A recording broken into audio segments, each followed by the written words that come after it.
Riyazi düşüncenin bizcesini plan ve proje hususunda matematiğin kurallarından asla ayrılmama, 5 kere 5 25 eder ölçüsünde sebeplere bağlı kalma, fakat netice söz konusu olduğunda müsebbibül esbabın 5 kere 5'ten 75 sonucuna hasıl edebileceğine de yürekten inanma şeklinde özetlemek mümkün müdür?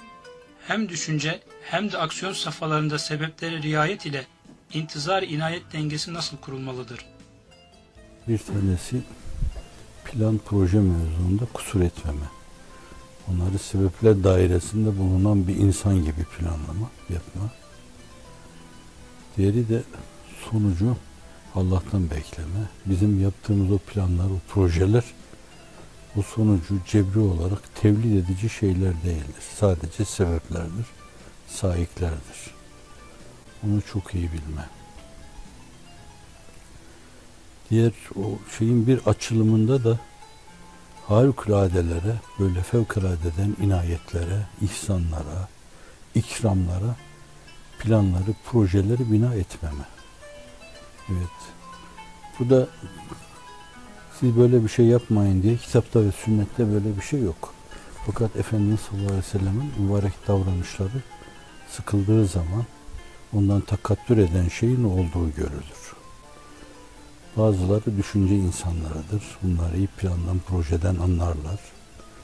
Bazıları da gençlik hissiyatıyla hareketlidirler onlar.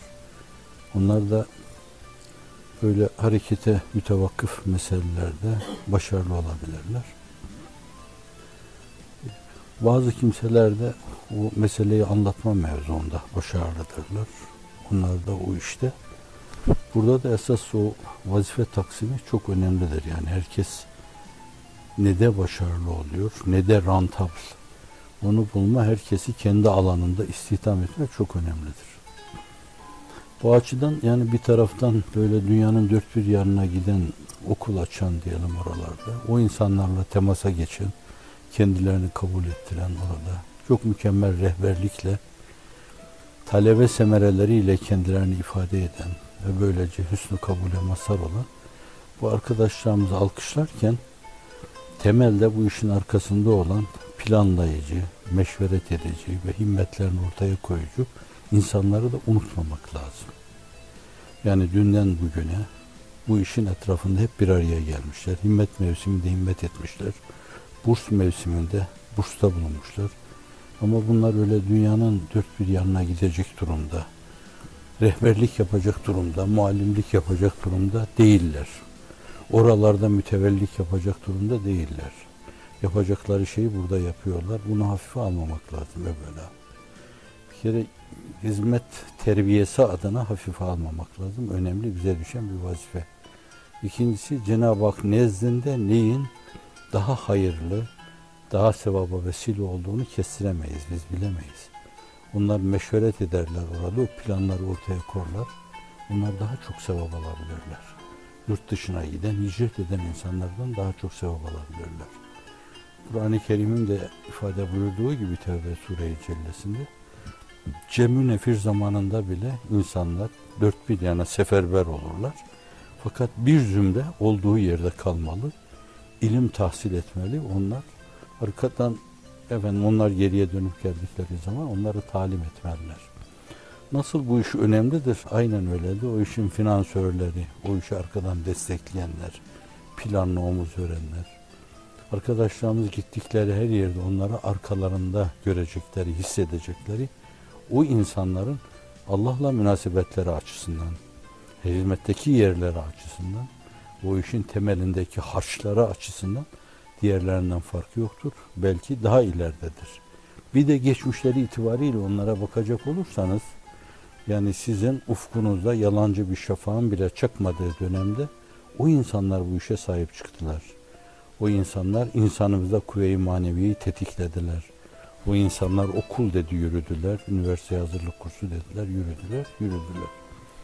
Bu açıdan o istişareleri önemsememek doğru değil. Daha sonra o projeleri, o nazari şeyleri pratiğe döken, uygulayan arkadaşlar, onları da sahileriyle, gayretleriyle tebrik etmek lazım. Önemli. Onun içinde diğer hususa gelince yapacakları şeyleri biraz realite edilirlik içinde ele almaları lazım. Esbab dairesi içinde ele almaları lazım. Esbabı görmezlikten gelme bir yönüyle bir akide suçudur bu. Çünkü cevriliğe götürür insanı. Ve onu da fırak-ı dalleden saymışlar. Önemli değil bunlar. Esbab ne olacak? Esas ben yapacağımı yaparım. Sebepler ne gösterirse göstersin, ne ifade ederse etsin diyemezsiniz. Cebriler ve cebri mutavassıtlar o yola girmişti ve bunlar ehli sünnetin tenkitatı altında tarih boyu yerden yere vurdular. Temkinli, dikkatli olmak lazım. Sebepler şarta adi de olsa, Cenab-ı Hakk'ın izzet ve azametine perde de olsa, fakat Allah bunları vaz etmiş. Evvela onlara karşı saygılı olmak, Allah'a karşı saygılı olmanın ifadesidir. Hazreti Pir, İzzet ve azamet ister ki esbab perdedarı desti kudret ol aklın nazarında diyor. Ama beri tarafta akide, tevhid ve celal ister ki esbab elini çeksin. Tesiri hakikiden. Sonuç onlara bağlı değildir. Fakat demek ki başta yine başka bir ifade ettiği gibi mebadide esbaba tevessül çok önemlidir. Evet, müntehada Hazreti Müsebbül esbaba teveccüh önemlidir. Mebadide esbabı işin başlangıcında sebepleri görmeme, işte öyle bir cebri determinizmaya yuvarlanma demektir. Sonuçta da yaratan Allah'tır Celle Celaluhu, onu görmezlikten gelme haşa, işe şirk karıştırma demek olur. Orada akideyi de çok sağlama bağlamak lazım. Sebepleri görmeli insan, meselenin niçini, nedeni üzerinde durmalı. Her şeyi yerli yerinde vaz etmeli. Şimdi işte o soruyu açarken dediğimiz hususa getirelim meseleyi. Siz isterseniz o riyazi düşünceye bağlayabilirsiniz bunu. Efendimiz sallallahu aleyhi ve sellem vahiy ile müeyyet, sema ile müeyyet bir insan. Hayatı seniyelerinde hakikaten çok sebepler üstü harikulade şeyler de göstermiş. Nitekim yani Ebu Naim'in delailine, Beyhaki'nin delailine bakılacak olursa bunlar Hazreti Üstad'da 19. mektupta bine yakın diyor. Belki bazıları iç içe mucize gösteriyor. Yani sadece bazılarına bakacak olursanız Kur'an'ın işaret buyurduğu "İkterebetis saatu ve enşakkal kamer." Evet, kıyamet yaklaştı. Kamer iki parça oldu. Ve in yerev ayeten yu'ridu ve yekulu sehrun müstemir. Bu siyakı da onların o mevzuda iddia ettikleri şeyin, yani acaba oldu mu öyle bir şey, olmadı mı? Hiçbir şey olmadıysa neye sihir diyecekler? Sihir dediklerine göre demek ki sebepler üstü, hadiseler üstü bir şey cereyan ediyor. Fevkalade bir şey var demek. Siyaka bağlı mesele ele alınınca zaten orada da onu gösteriyor. Sihir dediklerine göre harikuladeden bir şey var orada. Şimdi bir parmak işaretiyle camide onu hoş ifade eder. Yerdeki bir arzı işte semada kamera bir işaret yapmasıyla orada 50'yi 40'a çevirdidir. O şey yarılınca kamer Tolunay döneminde yarılınca bir parçası öyle bir parçası böyle 4 şeklini alır. Yani 40'a dönür. Diyor. Şimdi böyle bir zat hiçbir zaman bu harikulade mülahazalara planlarını bina etmiyor. Cenab-ı Hak tarafından müeyyet olmasına ona güveniyordu çok. Fakat ona bağlamıyordu. Bir yönüyle sebepler dairesi içindeydi. O aynı zamanda sebeplere riayette de kusur etmiyordu. İşte o cebriliğe düşmeme mevzu. Bir diğer taraftan da o bir ümmetin önderiydi. O ne yaparsa, nerede nasıl davranırsa arkadaki saflara intikal eden şey de odur bence. İşin mantıki olanı da budur yani. Düşünceye muvafık düşeni de budur. Şimdi Efendimiz sallallahu aleyhi ve sellem harikuladelere böyle mucizeye, keramete, ikram-ı ilahi, ihsan-ı ilahiye stratejilerini, planlarını, projelerini bina etmediğine göre ümmetin o mevzuda öyle bir şeye kalkması bu küstahlık olur. Hiçbir veli de öyle yapmamıştır. Yani şeyi alın, Necmeddin Kübra Hazretlerini alın. O büyüklerden birisi, bazılarına göre tasarrufu devam edenlerden belki. Sultanül Ülema'nın da şeyhidir, yani Mevlana'nın babasının şeyhidir. Merv'de orada. Moğollar orayı işgal ettikleri zaman hatta Cengiz haber gönderir. Hazret seni tanıyoruz, yani sana zarar gelmesin Ayrıl git oradan, biz burayı kuşatıyoruz, edeceğiz. Hayır der, ben rüyamda Efendimiz sallallahu aleyhi ve sellem'i gördüm. Bana savaş işaretinde bulundu ve savaşarak ölüyor orada. Şimdi bu zat ellerini kaldırabilir, böyle dua edebilir.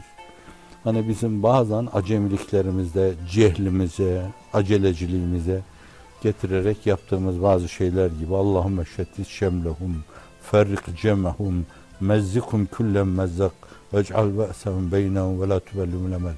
Böyle dediğini bile bilmiyorum. Yani çıkmış kendisine eman veren insanlara karşı ben kendi ülkemi savunuyorum, müdafaa ediyorum demiş. Harzemliler var orada o zaman. Savaşmış, o arada şehit olmuş. Necmeddin Kübra gibi büyük bir zat. Muhammed Bahuddin Nakşibendi, Necmeddin Kübra. Atbaşı insanlar bunlar. Şimdi veliler de öyle yapmışlar. Yani sebepleri görmezlikten gelme ve aynı zamanda Cenab-ı Hakk'ın ekstradan lütuflarına, ihsanlarına, projelerini bina etme meselesi. Bu belli bir dönemden sonra böyle bizde bir hastalığın ünvanı olmuş, adı olmuş. Bu meselenin mantığı yok. Düşünceyle bir alakası yok. Muhasibinin ifadesiyle Kur'an akliliğiyle münasebeti yok. O Kur'an akliliği diyor yani. Kur'an defaatla yakilun, yakilun, yakilun diyor. Akletmezler mi diyor. Kur'an'ın mantıkiliğine, akliliğine uymuyor. Kur'an düşüncesine uymuyor diyor. Şimdi bu da önemli bir mesele yani. Harikuladelere planlar, projeler bina edilmemeli. Bir dünyada yaşıyoruz. Karşı tarafta o dünyada yaşıyor. Bir zeminde karşı karşıyayız. İster başkaları ona savaş desin, harp desin. İster başka şey desin. Sizin dediğiniz şey belli. Siz bir diyalog temsilcilerisiniz. Bir diyaloğun suvarilersiniz. Işık suvarilerisiniz. Elinizde meşaleler var. Dünyada değişik insanların Hazreti Mevlana'nın ifadesiyle diyorsunuz ki elimizdeki meşale bizde yanıp bitmesin. Başka meşaleleri tutuşturmakla bu meşale ışığından bir şey kaybetmez. Bu söz Hazreti Mevlana'ya ait. Herkesin meşalesini tutuşturmaya ve herkesin gecesini gündüz yapmaya çalışıyorsunuz. Şimdi bunu yaparken bu usulüne göre yapılması lazım.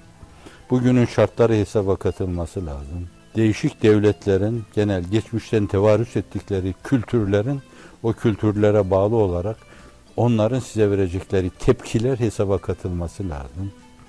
Onların da kabul edebileceği müşterek bir kısım değerlere, hükümlerin bina edilmesi lazım. Bunların hepsi birer esastır. Ve ilk Müslümanlar Hicret-i Seniye'nin hemen 50. senesinde Sindabad'a girdiler. 80. senesinde Horasan tamamen Müslümanların eline geçmişti. O günden itibaren de Türk aleminde çok farklı düşünceler meydana gelmeye başlamıştı. 2. asra doğru da İsmail Hamid Danışman'ın da ifade ettiği gibi yüzlerce çadır, o zaman çadır onlar, göçebe yüzlerce çadır Müslüman oluyordu. Aynı zamanda işte 9. 10. asra gelince binlerce çadır birden Müslüman oldu bunlar. Bu insanlar böyle kırarak, girerek ve sebepleri görmezlikten gelerek değildi herhalde. O çadırların içine dalıyorlardı.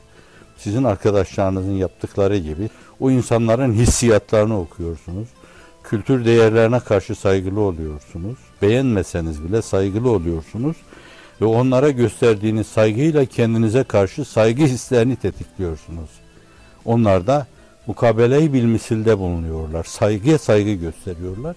Bunlar önemli şeyler. İşte bunlar sebepleri hesaba katarak hareket etme demektir. İşin mantıklığı da buradan geçer bence. Siz planlarınızı bu düşünce sistemine bağlarsanız Allah'ın izni inayetiyle bir yere takılmazsınız.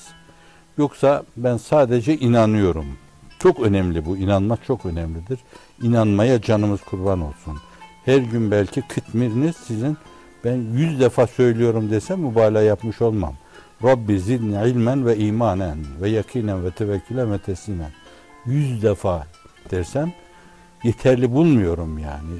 Orada demin otururken bile böyle yine gözlerim doldu. Ya Rabbi ne olur yani. Beni öyle bir inandır ki burada 1000 tane şeytan gelse böyle etrafta değişik illüzyonlar yapsalar ben böyle hep seni yanımda göreyim. Seni hep yanımda hissedeyim. Şimdi bu bizim ebedi isteğimiz, ebedi talebimizdir. Buna karşı lakayt kalamayız. O olmayınca ben de olmayayım. Yerin dibine batayım o olmayacaksa. Bu çok önemli. Bakın önemini arz etmek için diyorum. İhlas da çok önemli. Samimi olmak da çok önemli. Fakat ihlas ve iman makul bir, mantıki bir hareketin, mantıki bir şeyin, sizin dediğiniz gibi yani 5 kere 5'in 25 yapar. İşte şu kara 3 kere 19'un bilmem 57 yapar. Yani meseleyi riyazi çerçevede ele alacaksın, oturtacaksın orada. Şimdi böyle bir mantığın buğutları olması itibariyle kıymet ifade eder. Yoksa mücerret, desteksiz, altı boş ihlas, altı boş bir iman, doldurmuyorsan onu. Yani pratikte böyle bir iman, senin kendi davranışlarını, kendi planlarını, projelerini, gayeyi, hayalini gerçekleştirme adına senden ne istiyor? Altı boşsa bu meselenin, sen o imanın inşallah mükafatını alırsın ama bir yerde güzel ölürsün sen. Yani gider bir yerde çok güzel ölürsün. Orada ölür ve cennete gidersin. Ama mesele o değil yani. Milletimin imanını selamette görürsem cehennemin alevleri içinde yanmaya razıyım. Ha, görmezsem cennete bile gitmek istemem. Çünkü orası da bana zindan olur diyor. Şimdi davanız buysa bence insanları oraya taşıma meselesi ise Hazreti Ruhu Seyyidül Enam'ın Miraç'tan sonra insanların içine dönme esprisi ise şayet Abdülkuddus'un ifadesini hatırlıyorsunuz. Diyor ki akılların almayacağı noktalara ulaştı ve döndü geriye geldi. Allah'a kasem ederim ki ben bu alemlere çağırsalardı vallahi billahi tallahi geriye dönmezdim diyor. Ama bu insanların elinden tutup duyduğu, gördüğü, hissettiği, mazhar olduğu şeyleri duyurmak için yeniden o çileli aleme dönüyor, elden tutuyor, oraya götürüyor. Şimdi mesleğiniz buysa bence o insanların için, o insanlara nüfuz edebilmek için o meselenin hep böyle derin derin düşünüp işte meseleyi meşverete götürebilirsiniz. Makulisini bulup, o mantıkisini bulup o meselenin makul olanıyla, mantıkı olanıyla onların da saygı duydukları değerleri harekete geçirerek onlarda bir heyecan kıvılcımı uyararak ve zamanın çıldırtıcılığına karşı sabrederek plan ve projede mantıkilikten uzak düşmemek lazım. Makul olandan uzak düşmemek lazım. Zannediyorum hani İslam dünyasının problemde iman problemi olduğu muhakkak, ihlas ve samimiyet problemi olduğu, İhlasa vurguda bulunurken Hazreti Pir diyor ki kendi memleketimde İstanbul'da sizden bilmem ne kadar fazla dostlarım olduğu halde hizmette bu derece muvaffak olamamıştık. Buradaki muvaffakiyetin sırrı sizdeki ihlasadır diyor. İnşallah tam ihlasa muvaffak olur, beni de tam ihlasa sokarsınız diyor. Şu insaflı ifadeler çok önemlidir. Bakın önemi çok bunun. Fakat hani iman der, ihlas der bu.